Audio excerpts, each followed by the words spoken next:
I put a lot of care into the experience of applying and going through interviews at Benevity.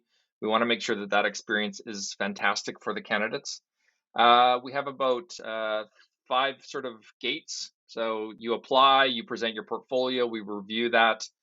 You then go to a phone screen. So it's about a 30-minute conversation to better understand why you applied, what are you interested in, what interested you in this, and how that sort of general fit is. That typically is with myself or one of our design leads or a recruiter.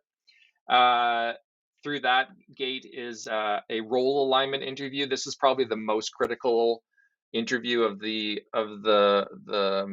batch. This is where we look at the job posting we put up and the requirements of that job posting and look at your skills and align those two things together to see if there's a fit from a skills experience perspective.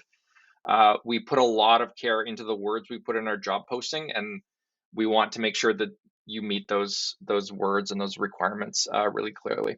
Then there's the portfolio review. So this is where you present your work to the fairly large group of the team for about 30 minutes. There's about another half an hour, another 30 minutes of questions and conversation around that.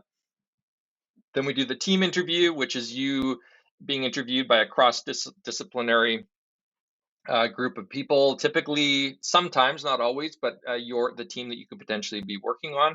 But in that interview, it's about talking to PMs, engineers, and it's really about how you work and like how you work with other people, that collaboration piece.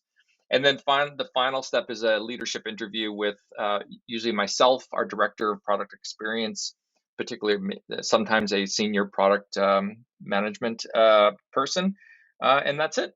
Then the classic sort of offer, and so I think there's a reference check and all that sort of stuff. But those are the big key steps of our interview process.